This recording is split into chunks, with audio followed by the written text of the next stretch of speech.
Name an effective political leader in history who couldn't speak well. Mr. Gorbachev, tear down this wall. There aren't any. Because when it comes to a disease, Freedom requires leadership, and leadership requires oratory. You have to speak to be heard. I have a dream. It's all about personal growth and guts. Never give in. Never, never, never.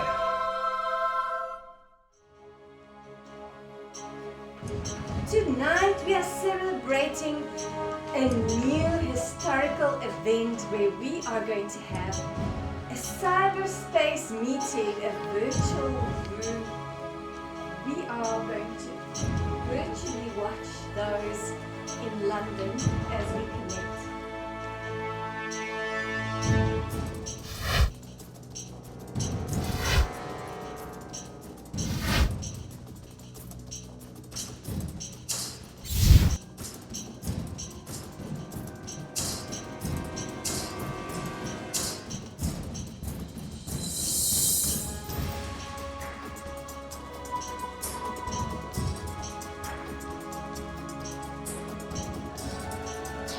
Good evening, Swakopmund! Good evening! Wow, what musicality! It brings me great joy to have established this intercontinental meeting between our two countries. Toastmasters is a movement, as we all know, 300,000 members worldwide in 126 countries, and there's a great power in that movement, and what we're doing here tonight is being part of harnessing that power to build bridges between us and to create breakthroughs in all our lives. But it's not just breakthroughs, it's break dancing. and the reason it's break dancing is because there's musicality in our countries. And this evening, I would like to see us express the musicality in our voices. So whether it's the Charleston, whether it's classical music, tango even, whatever it is, I want to see that musicality expressed across our continent. So without any further ado, I am now going to hand over to the president of Swakopmund Toastmasters, Margit d'Avignon. Good evening. I will be introducing my team. Would you please stand up and give your name and then also the position you are holding tonight. My name is Sabine Pahl and I've been living in Swakopmund for 30 years. My job here is Sergeant at Arms. Thank you. Hi there. My name is Mengo Swale. I'm the Vice President Public Relations. Thank you. Good evening. My name is Ingrid and I'm the Secretary of the club. Good evening. My name is Eileen Amupala. I am the Vice President Membership. Thank you. Hiya, goeienaand. Hi, my name is Connie Constance Linus and I'm a fellow Toastmaster. Hi, I'm Marie-Claire Renz and I currently don't hold a position in Toastmasters, but yeah. Hi, good evening. My name is Bianca. I'm a Toastmaster member. And next to me we have our one and all Edna, which I will be handing over to. Thank you.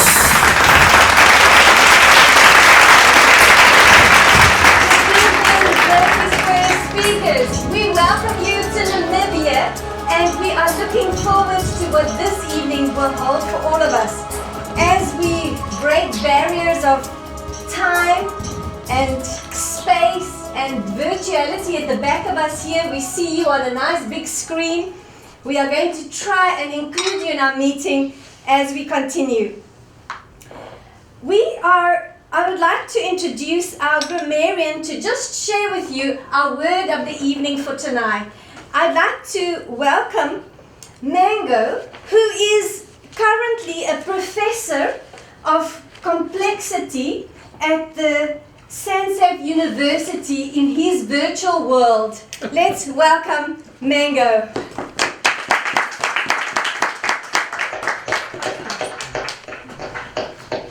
Thanks, fellow Toastmasters. The word of today is to innovate. To innovate is basically to come up with an idea whose time has arrived, to implement it in such a way that it has an impact on society, on the economics, on social and environment. Anything that makes a difference is innovation. Like today we're experiencing some form of innovation because we're in virtual reality. So the word of the day is innovate. Thank you. Thank you very much. Thank you. The word of the day is innovate. And we owe a lot of innovation to the Berkeley Square speakers because they are the ones that initiated this meeting of ours. Yes. So let's congratulate you for what you've done. I would like to hand over to the Toastmaster of Berkeley Square speakers for the evening. Let's welcome Berkeley Square Toastmaster, and that is Sebastian Boo. Good evening, Edna. I am indeed Sebastian Boo, and your counterpart here in London, the Berkeley Square Toastmaster for this evening. This is really an extraordinary meeting. We are separated on 2 different continents. There are over 6,000 miles between us, but through this innovative, marvellous new technology, geography, distance becomes irrelevant this evening as we convene virtually here. And it's a great honour and privilege for me to share the Toastmaster role with you here this evening, Edna. So the first thing I'm going to do now is I'm going to introduce our timekeeper for this evening. Perhaps in the future we'll inhabit a virtual world where planetary time is not relevant, but tonight planetary time is indeed very relevant and we are bound and constrained by it. So we have a very chronologically highly competent Toastmaster this evening, Emily Walker, who's going to be our timekeeper this evening. And when I asked Emily how she would live in a virtual world, she told me that she would use a virtual world to visit places she might like to go on holiday to in the physical world, possibly Namibia. And she would also use the virtual world to lie on the beach and relax. I understand out there where you guys are, there's some very nice beaches. So let's all give a warm welcome to Emily. Good evening to everyone. So over here in London, we're going to have some paper today showing when you've reached your minimum time. This is actually green, but we didn't have a green today. So that means you've reached the minimum time for your speech. When you're halfway to your maximum time, I will put this up for yellow. And finally, when you've reached your end time, I will put this up. However, for the table topics, you do have an additional 15 seconds grace period, and for the prepared speeches, there is an additional 30 seconds grace period. So good luck with everyone staying in time today. Thank you very much, Madam London-based timekeeper. And now, as ever, we are going to practice our impromptu speaking and speaking off the cuff. And to lead our table topics session this evening, we have a very accomplished table topics master, and I'm going to warmly invite Kate Rowland to the stage.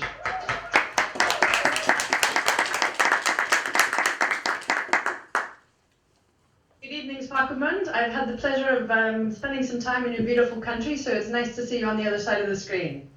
It's my pleasure to be the Toastmaster this evening. For those of you who are guests in London, it lasts 1 to 3 minutes, I believe, is the speaking time for a table topic. I believe that I'm getting all 6 this evening, 3 in London and 3 in Namibia.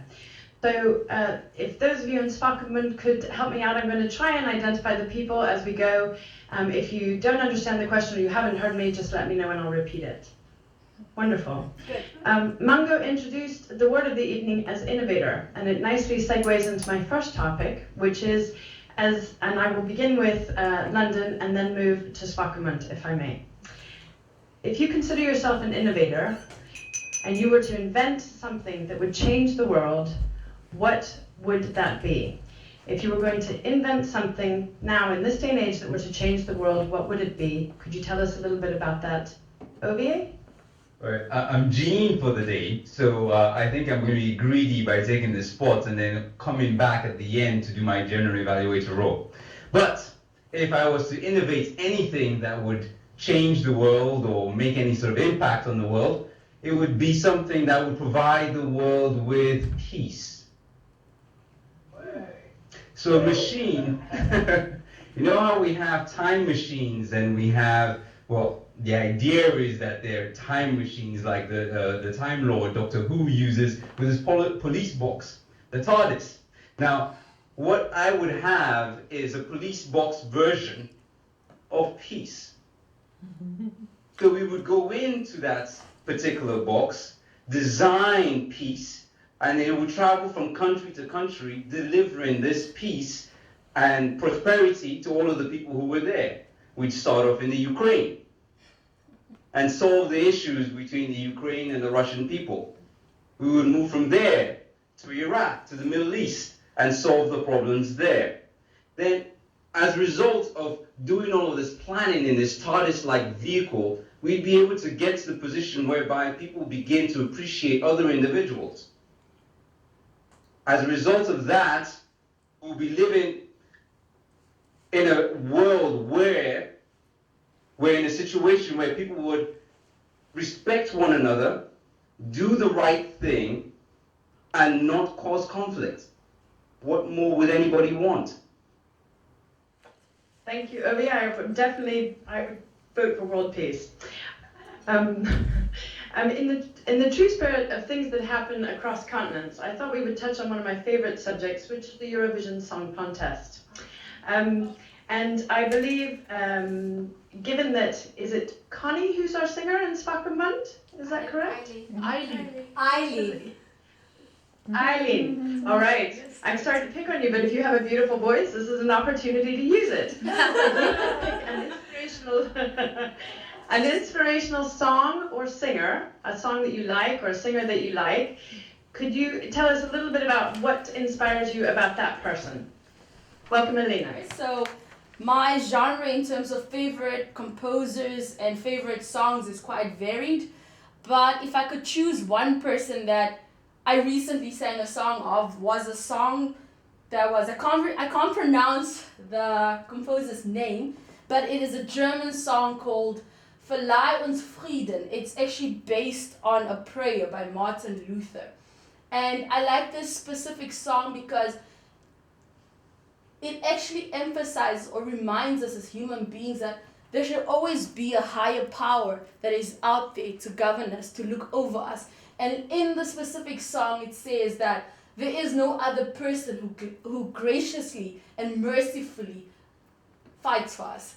So, Verleih uns Frieden gnädiglich, which means mercifully in German, is my current favorite song. And I know it was written by Felix, and he has an Italian surname. But that is currently my favorite song. And only because it reminds us that sometimes there is a higher power and a beautiful thing in every bad day. Thank you. Fabulous. Thank you. I'm sorry we don't get a chance to hear you sing. Right. The next question is for London. If I could ask you to describe a memory from your childhood which has been significant and had an impact on your life, could I ask Irene to come to the stage and tell us a little bit about a childhood memory that's had a big impact on her life? Welcome, Irene. Good evening. Well, that's really difficult. It's difficult to answer because as a child I had so many influences on my life which made a big impact. But one, if I was going to choose for tonight, it would be when I did a dance routine to represent my hometown. I come from a town called Derby, which is in the middle of England.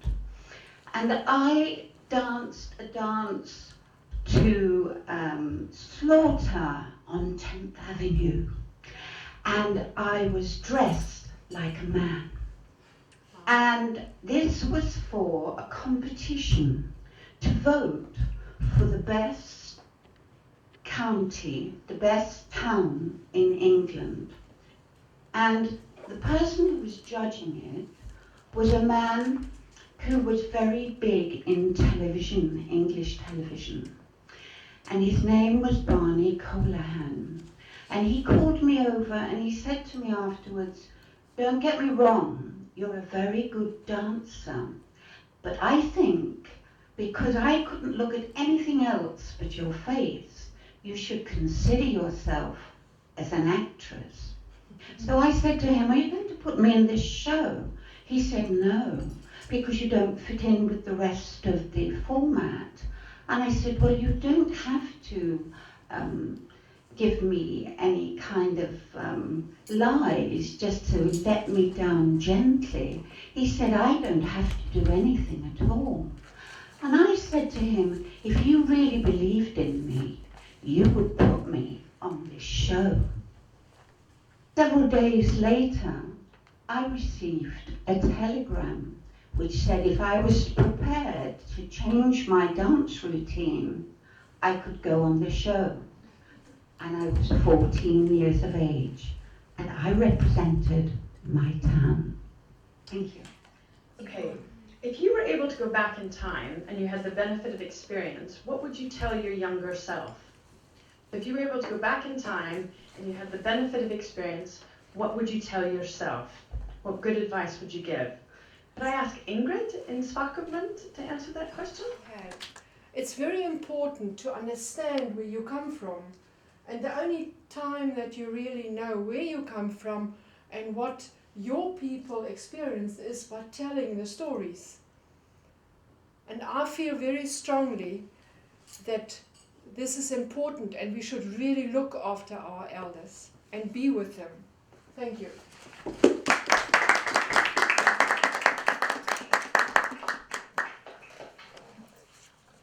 I like to travel. Obviously, everyone here likes to travel, whether that's virtually or actually.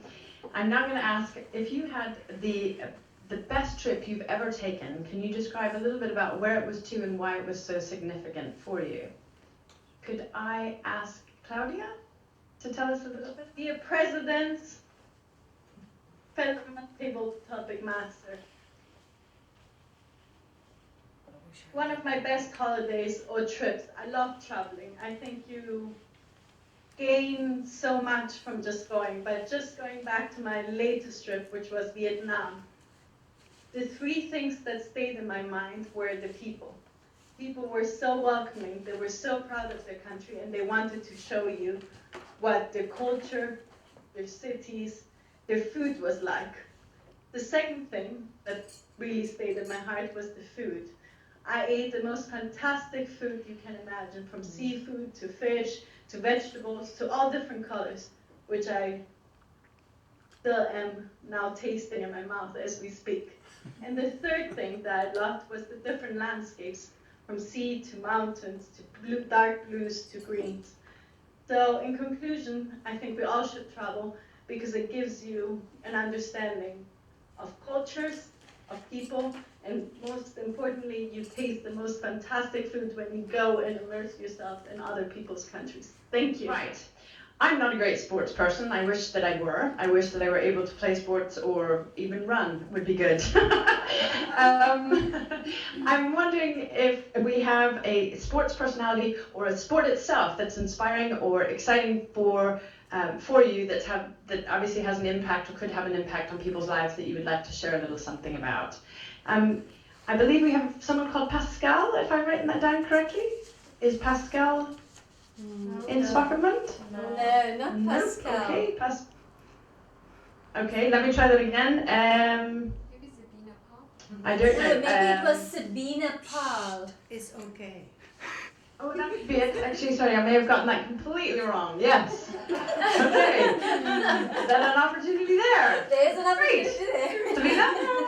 Yes, about sport. I've been the manager of my children the last 20 years, taking them to every kind of sport, karate, roller hockey, swimming, soccer, cricket, rugby, and I never really had time to do any sports, but nowadays that they are at university, I have time for the gym, which I actually quite like, the running machine and lifting weights.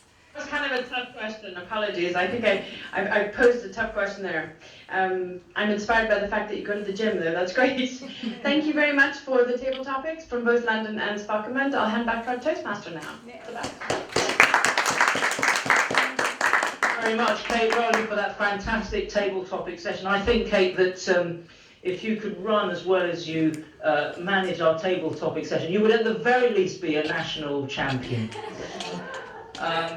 So now it gives me great pleasure to call back the delightful Emily Walker, our timekeeper here in London, for a timekeeper's report. All right, everyone, a great session of table topics. First up, we had Ovi. He spoke for 1 minute and 38 seconds about world peace. Eileen spoke for 1 minute and 15 seconds about her favorite German song. Irene spoke for 2 minutes and 14 seconds, just under time. And she spoke about, her memory from her childhood. Next, we had Ingrid for 1 minute and 5 seconds, and she younger self about respecting elders. Next was Claudia for 1 minute and 12 seconds about her best trip to Vietnam. And finally, was it Sabrina for 40 seconds, and she talked about some different sports. But unfortunately, at 40 seconds, she didn't quite make it to the 1 minute minimum time mark. Thank you. And now for probably one of the most athletic members of our club, Simon Frischer, who's going to come and evaluate the table topic sessions. Let's give a warm welcome to Simon, our very own Chief Technology Officer here at Berkeley Crest.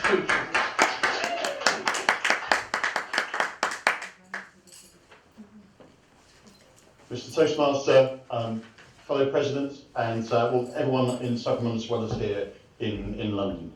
I'll dive into sort of 6 wonderful speeches to evaluate a quick fire round. So first up was Ovi with innovation, and we heard there his beautiful tone and pauses to get us through his world peace.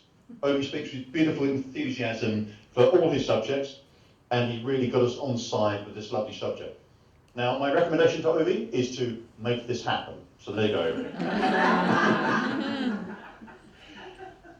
So next up, we crossed over to Swakopmund, and we had, I think, Eileen to talk about her favourite song or singer. So it was great positioning to talk about being a singer in a band. And this specific song, you had a lot of passion for this song, and that really came across. What I really liked was the use of the German phraseology there. That worked really nicely in the middle of that to get us on board. And my recommendation to Eileen is to sing us the song next time. There we go. So, I'll try. So third up, we came back to London for Irene, and Irene took us on childhood memories. And with Irene's beautiful voice and tone that she puts across, she took us right back to her as a 14-year-old child, and a great use of her tonal range there. And she really took us on a journey to take us back to being part of this theatre troupe, this show. And so next time, Irene, my recommendation for you is that we actually do want to see you dance as well. So remember that. So we move on in time, and indeed number 4 was time travel. So that was back across to Namibia, and that was Ingrid was up next. But what I liked with Ingrid, she got to the front and actually a good repetition of what the question was. And we did, at that point, we had some good side-on hand gestures as well, so we could see you being very good use of your hands and your body language there. We didn't quite see your face, but we saw the hands coming in the shot, so we could see you being very forceful with those. My recommendation is enjoy the pauses. You've got a wonderful statesman-like voice, and just enjoy those pauses you put out, but a great job. So well done to Ingrid. So number 5, we came back to London for Claudia and her best trip. So Claudia, again, she knows how to take us on a journey, and she did take us on a journey. She signposted where she was taking this, took us into the food, the great descriptives in there about the food, and again, a nice range of voice and everything else. So a quick recommendation for Claudia is next time, Claudia, you've got to take us on your trip as well. So. And so our 6th and final table topic was back across the Namibia for Sabina, talking about sports, and great enthusiasm there for I think your kids' sports. Came across with a wonderful voice and enthusiasm for the sport. And again, recommendation is write me a gym program because I need to get back in there. So well done, everyone. Thanks very much. Thank you very much, Simon, for that wonderfully detailed intercontinental table topics evaluation. And so, Edna, I'm going to pass back to you in Namibia. This is Sebastian passing back to you, Edna. Thank you very much, Sebastian. We receive the baton or the punch, and we're handling things from this side again. And we're excited to announce our very first speaker for tonight. Her name is Marie-Claire, and she was brave enough to do her icebreaker tonight.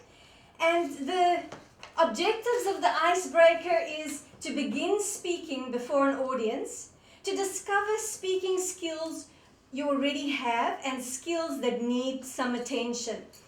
The time is 4 to 6 minutes. Marie-Claire would like to be in this virtual world Miss Universe. And the reason for that is she would like to eradicate world hunger. Let's welcome Miss Universe. Good evening.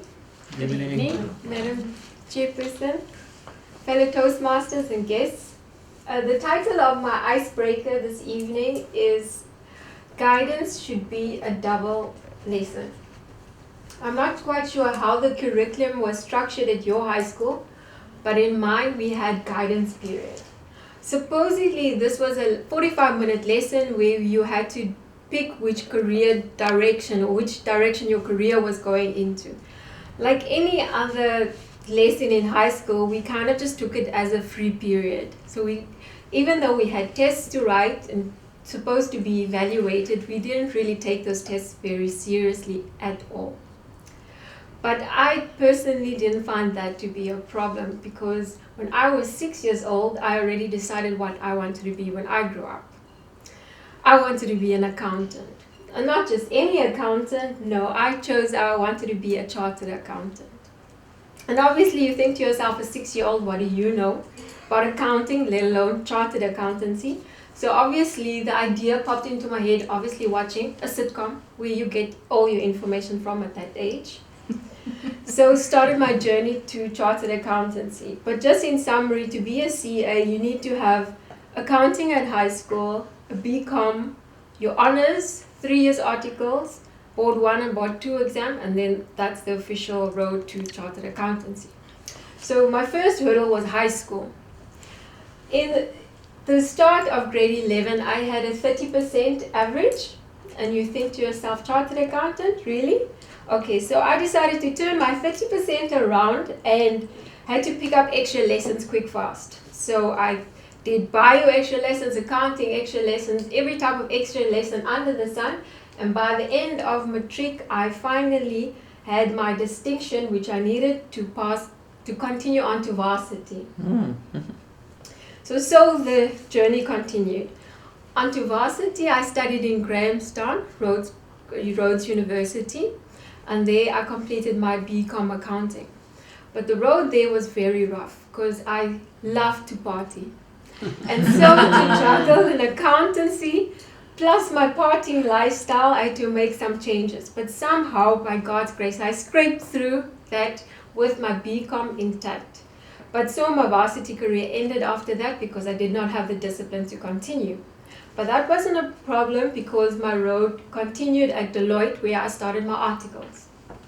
Because I didn't have the discipline, I had to do my honors part-time. So with the late hours of articles, tight deadlines, rude clients, and on top of your head managers, plus the studies, I managed to somehow complete my articles amazingly, which I still don't know how it happened at all. But when I finished my articles, I hadn't completed all my board exams. I was still short one for my board 2 exam. When I finished my articles, the following year they released the results in February, and I failed. I was the only one in my group that failed. They congratulate everybody, and they kind of speak to you like you're in this dark cloud, you know, you're the naughty child that failed, you know. They even pronounce your name in a different light. No, Marie-Claire didn't make it. So luckily I didn't commit suicide even though I was down and out, but I continued to stay positive, and I exited auditing and I decided to join the tax department so I could study, so I could have the time to study. Spent a year in the tax department, and there things were a bit better because we had an 8 to 5 structure. So when the results were released the following year, lo and behold, Marie-Claire was on the positive end of the stick, and finally I had passed. I was officially a chartered accountant, and the clouds parted and the light shone through onto me. Thank you, everybody that made sure I passed. So that was it, right? Because that was the dream. I had to be a chartered accountant. So I decided to move down to Walfish Bay, where I joined NAMSOF as a management accountant. Didn't really enjoy the work much, but that didn't matter because I was a chartered accountant and I was working and earning, and that was it, right? That was the plan. Everything was fine until a month ago when I went to Windhoek to attend a manager's development program. Part of the leadership module, we had to do a personal assessment. And with a personal assessment, it determines your psychology, your personality type. The results of my test was that I had an ISFJ personality. So that means I'm introverted, sensing, feeling, and a judging personality. Deep down I knew, well, that's not an accountant, but I didn't think too much, so I continued reading. Well, apparently for ISFJs, they are supposed to be nurses and interior decorators, mind you. So I'm like, wow. So I was like, varsity fees, definitely in the region of 500,000 plus, because it was 7 years of my life. Time spent studying, the extra classes, the parties that I said no to, definitely. But the look on my face realizing that it took an under 1 minute test, a free under 1 minute test, to realize that I did not have the personality to be a chartered accountant was definitely priceless. Which is why I come back to my point that guidance period at high school should be a double lesson. It should not just be 45 minutes. They should at least put away an hour and a half every day so that kids know exactly where they want to go when they grow up. Thank you.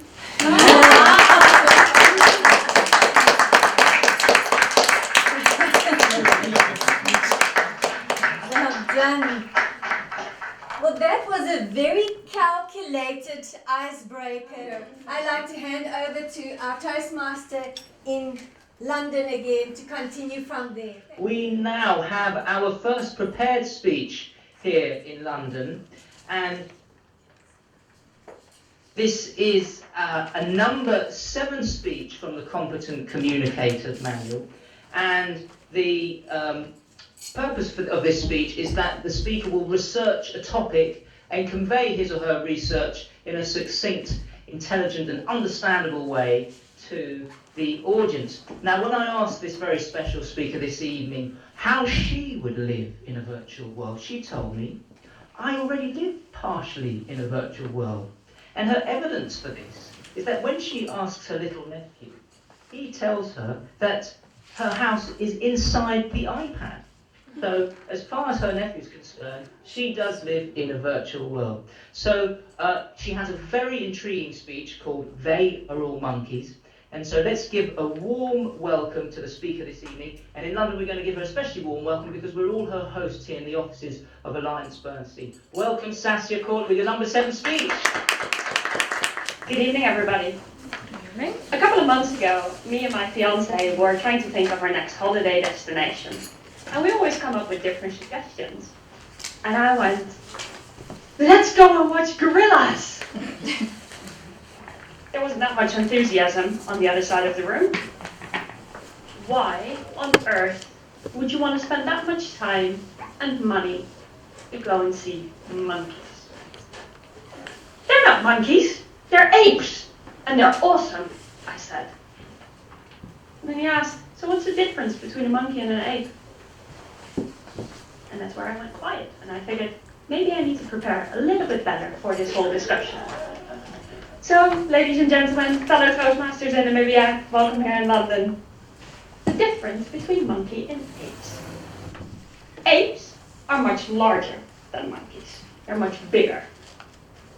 They also don't have a tail, And if you combine the fact that you're much larger, weighing up to 200 kilos, and you don't have a tail, climbing in trees actually becomes quite difficult. Another fact, because they don't have a tail, and are much larger, is they actually walk up straight. Monkeys don't do this, apes do. Apes also have much more developed brains, and they're much larger, which I will come back to later on. So there are quite a few interesting facts, I thought.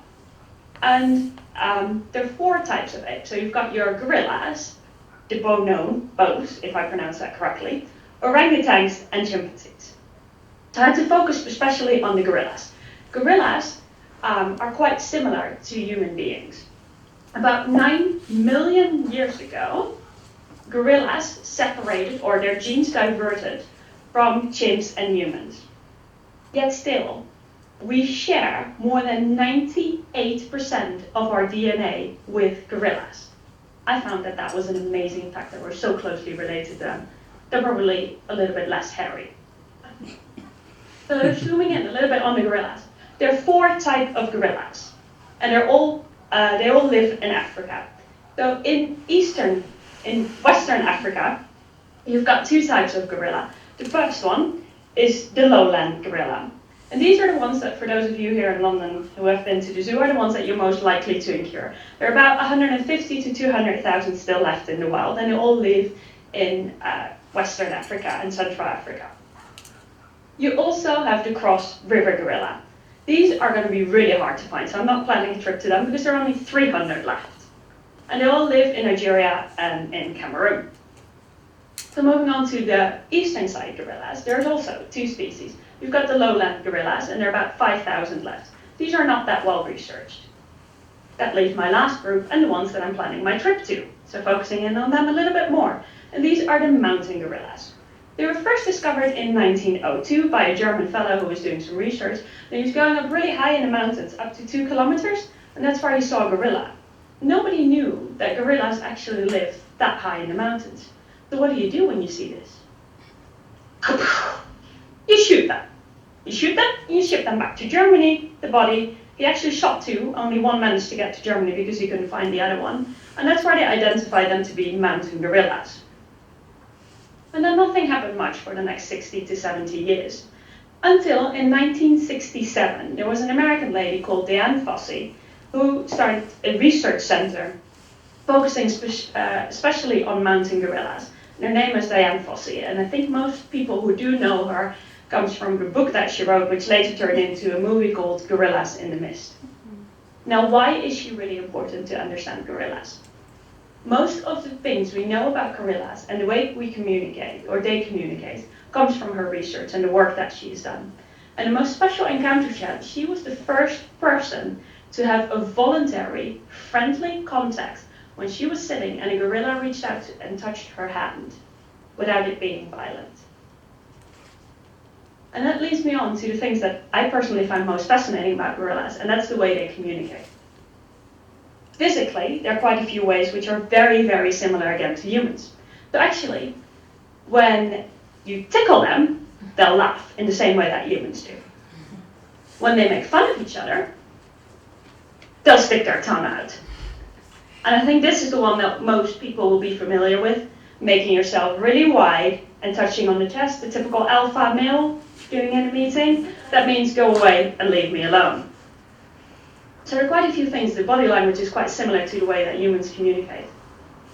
But they also communicate verbally. And I think that that's absolutely fascinating. And so far, we've been able to understand about 20 to 25 different sounds and their specific meaning. So they've got ways to communicate to indicate where there's food. They've got ways to discipline their children in the same way that we do. They communicate when they want to mate. They communicate when they're distressed. So there's all these different forms of communication which are very similar to the way that we actually communicate. So I brought all these facts and I went back home and I said, this is why there are no monkeys. This is why they're really special. And the fact that you can go into the jungle and spend time with such a large beast weighing up to 200 kilos, sitting close to them in pure nature and communicating with them and feeling that interaction to something that's so closely related to you. I won the debate. 35 days to go, and I'm off. A wonderful thought about gorillas and monkeys. My grandmother had a monkey once that was brought back to her by my uncle from Africa, and it was all much fun to start with, but it started to be a nuisance after a while. But as you can imagine. So of course at Toastmasters we always evaluate each other's public speaking performances, and this is going to be something new for me. We're going to do a transcontinental evaluation here, and so I'm going to invite up to the stage Irene Bradshaw, who's going to do the evaluation of Marie Claire's icebreaker speech. And when I asked Irene what she would do if she was living in the virtual world, she explained that she has already had many lives, and therefore she's got no hesitation in choosing to be a hologram on the world stage, and she believes that she's already inhabited many lives. And so it's a great pleasure to invite Irene, who's going to come and delight us once again with her wonderful voice and deep knowledge and erudition of everything to do with public speaking Toastmasters. Irene. Marie Claire, that was an absolutely fantastic icebreaker. Let me congratulate you first of all on the structure. I thought it was an excellent structure. I would like to do my evaluation from the aspects of presentation on 3 levels. And one is the energy and passion of your speech. The second is how you connect with your audience. And the third is how concise you were in getting your message across. The first thing I'd like to say is that you have superb energy in your voice. The recommendation I would like to give you is to be a little bit more still physically. As a result of too much movement, we don't see your message coming across in the body language. We get confused because there's too much going on. As far as connecting is concerned, I don't know anything about being a chartered accountant.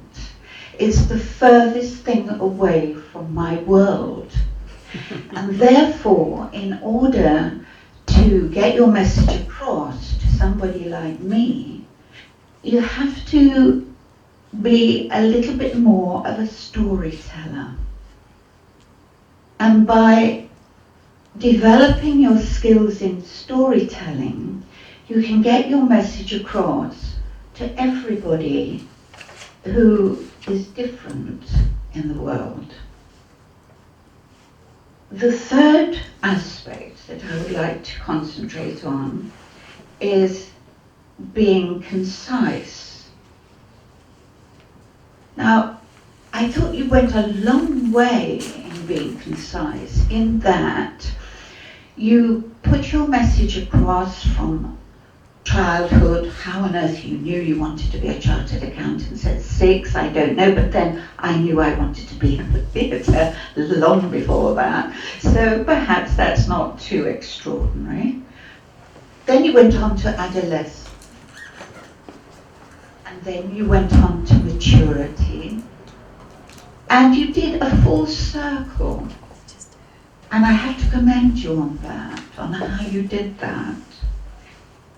For a future recommendation, I would like to say that if you said less, in fewer words, used more pauses and more stillness physically, and more eye contact, then even someone like me could understand your story. Thank you. Very much, Irene, for that evaluation. Now, usually the evaluator will fill in the speaker's manual, and I'm just wondering whether there is some innovative technology out there that will allow Irene to fill in the Marie Claire's manual. Scan an email. Perhaps there is.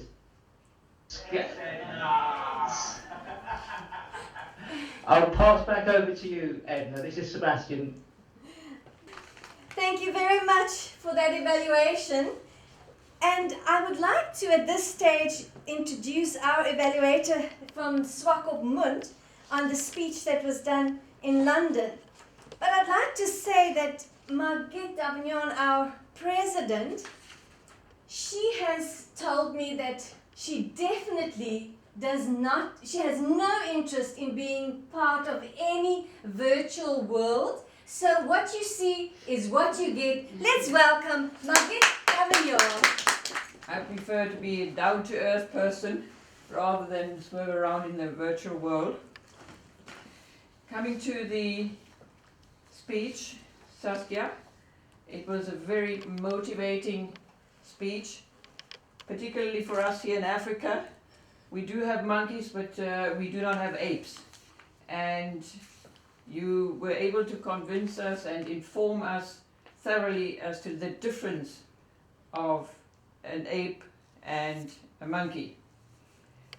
You researched your topic very well, and you took us firstly through the general information on apes, such as that they are 200 kilos, that they are larger than monkeys, that they walk up straight, and so on.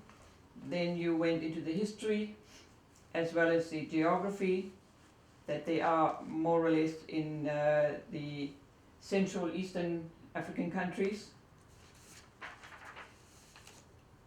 So all in all, it was it came across that you are very enthusiastic about these gorillas. Your body language was very expressive, so also your voice. It was a very good vocal difference. However, I would have appreciated it if you spoke slower, because we all here, most of us are not English mother speakers, and at times it was rather fast, and possibly the pronunciation to be more stronger. I did like the way you brought across your enthusiasm, and the structure was very well. All in all, a very good speech, and we cannot say that we are looking forward to your next, but definitely get a go for your next.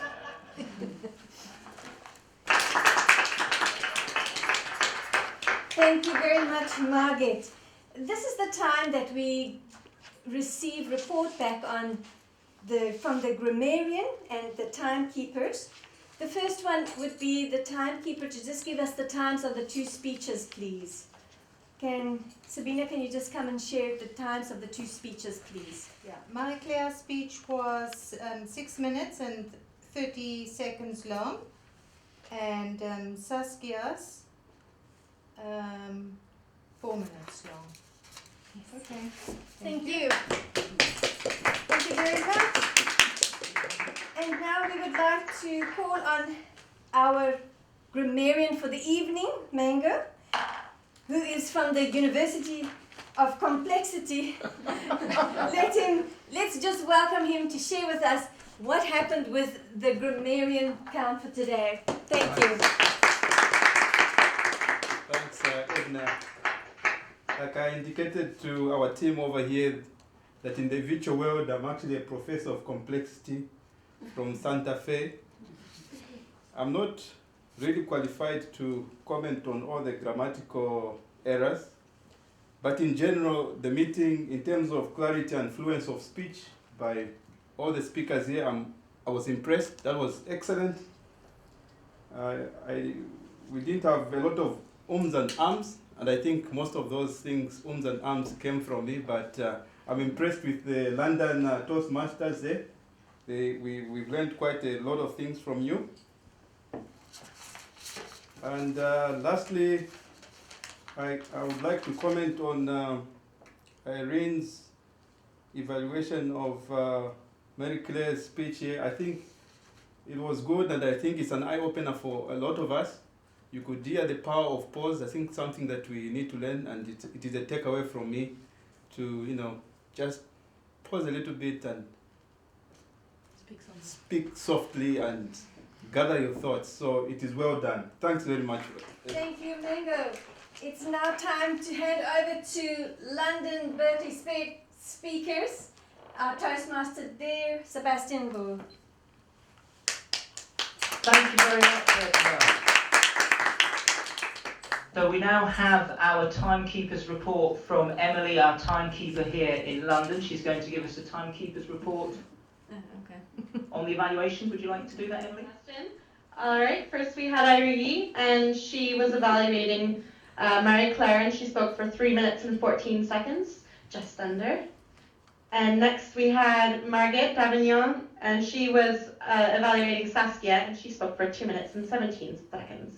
So now it's time for our meetings to be evaluated, our joint meeting to be evaluated, and we have a very special person to do that. In fact, probably the best person to do that. We have our very own Vice President of Education.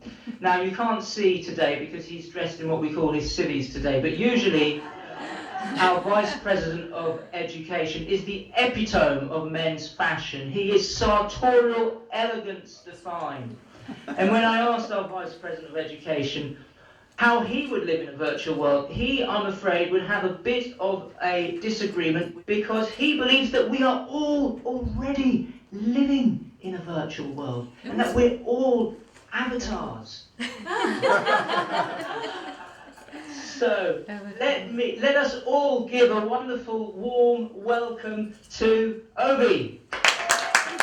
All right, so doing the general evaluation of this historical meeting, I'll start off from the very beginning with Sabine Paul, the Sergeant at Arms. I thought she brought the meeting to a head pretty quickly, pretty efficiently, and passed smoothly on to the President in London, Daniel Broadhead. Now, Daniel Broadhead did a very good job, which he does almost all the time, which was command the room, command from both sides, London and Namibia, with his energy and his enthusiasm. What I liked about it was the confident delivery that he gave. I would like to continue the entire structure of this with commendation and recommendation. So my commendation for him was his energy and his enthusiasm, but I would have liked him, as a recommendation, to look into the camera. Because one of the things he did quite a lot was look into London, look to Namibia, but did not look into the camera. Then moving on, we had Daniel handing over to the Toastmaster for Namibia, Edna Booth. And then it was the president in Namibia, Margit Davignon. And I believe Margit had an authoritative style, which she not only expressed as a president, she also expressed that as an evaluator later on. What I liked about her approach was that she gave her speech, or she spoke in a very measured tone. What I would have liked her to do, a recommendation, is for us to have been able to see her face.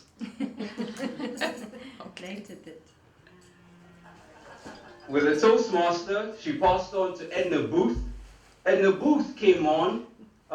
My experience with Edna actually goes beyond the meeting that we had today, because she came across as somebody who was very organized, somebody who was very much the person who was driving the meeting along with Daniel to this conclusion today, to this historical moment that we're having today.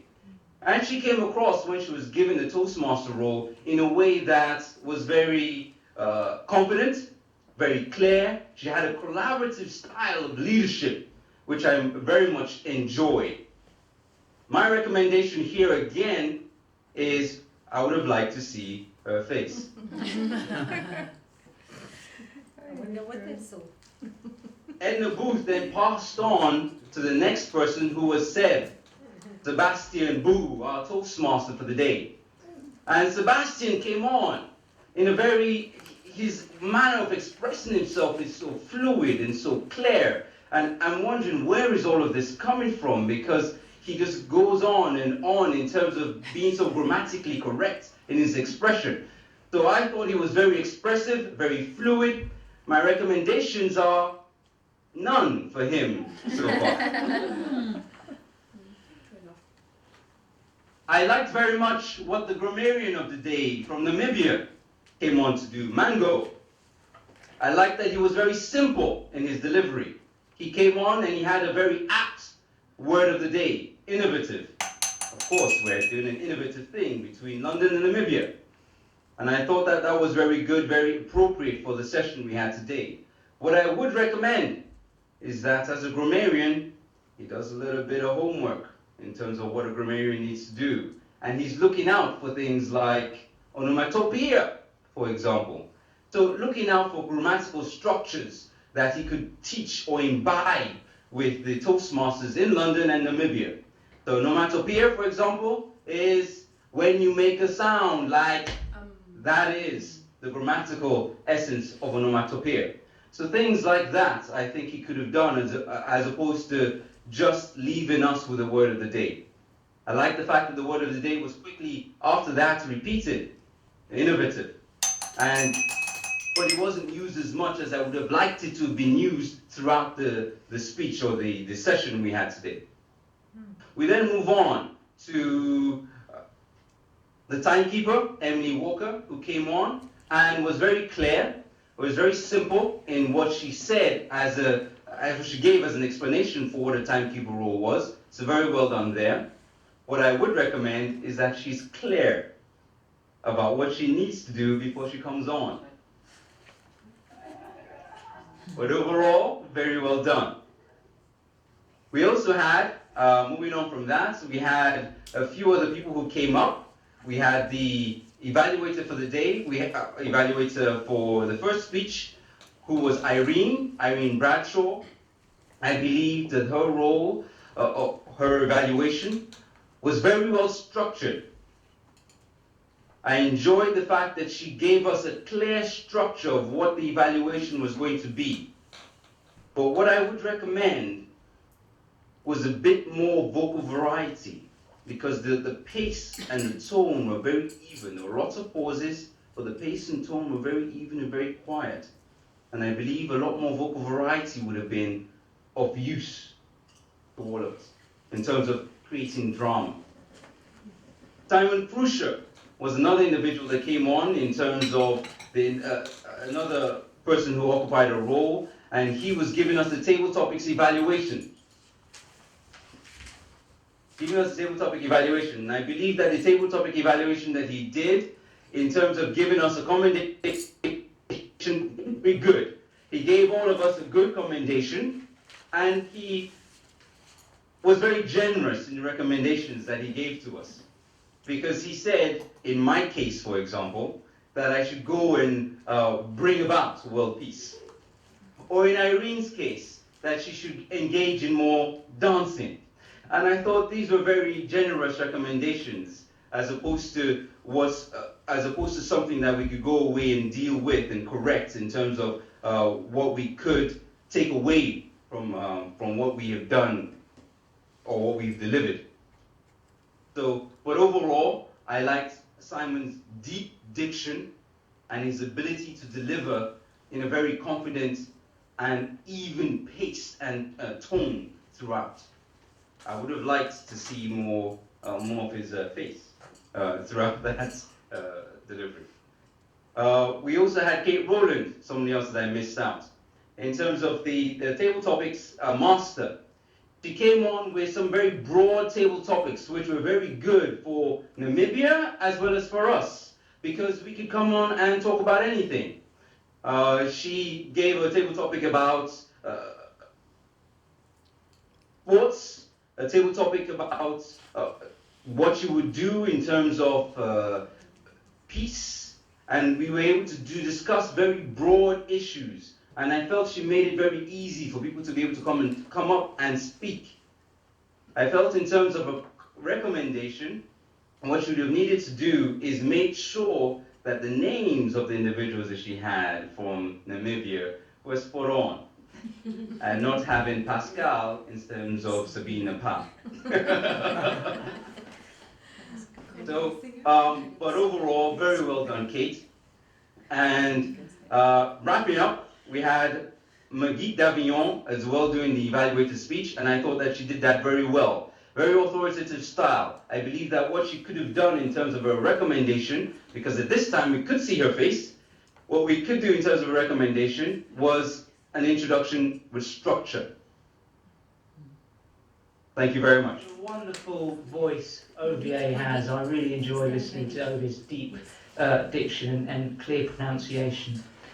So Edna, this brings me to the end of my joint Toastmaster role here on this very special day that for me has really been a highlight of my Toastmasters experience. We often hear the phrase globalised world, and we all know that we live in a globalised world.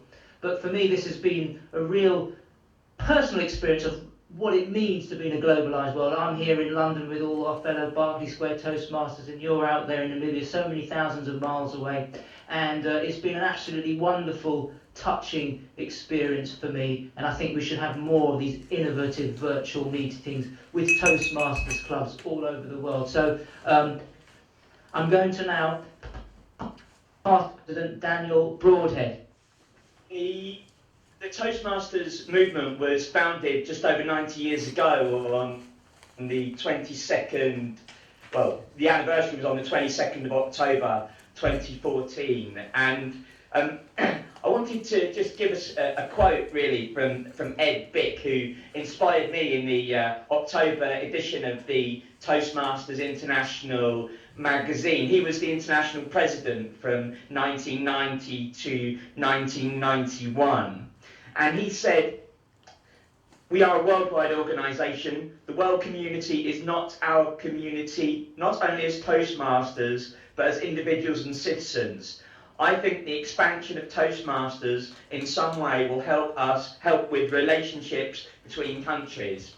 And when I came up with the idea of doing intercontinental Toastmasters meetings, I was inspired by the idea that nation shall speak peace unto nation, and that's really what's motivated me in this. But what's touched me today is seeing a tiny glimpse into our journeys from our icebreaker speech today, where we had Mary Claire and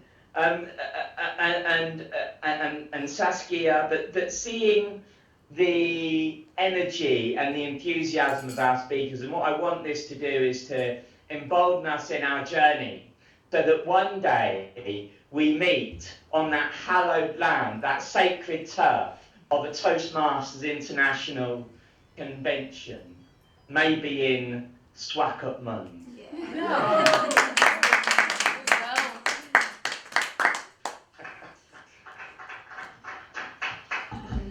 So I would now like to hand over to Edna for some closing remarks. Thank you. And then I would like to just say, as far as I'm concerned, you know, I will be 54 in a few days' time, and from the time that I grew up,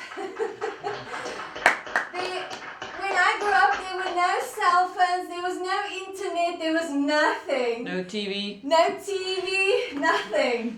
And here we are in my time, still communicating across the globe in real time. And I think it's such a privilege to be part of something like that. And I thank you for helping us realize that even though we are using not as modern equipment and we don't have everything that you have that side, but it worked. And I want to say thank you to the team this side. They have done really well for their support. I'd like to hand over the meeting now to our president to close off this meeting for us. Thank you very much. Express my thanks to Edna for putting a lot of time and effort into making this meeting possible. Meeting into the virtual world, which is not really mine, but however this might be, with my feet on the ground and being happy with this, I call this meeting closed and wish you all the best to London.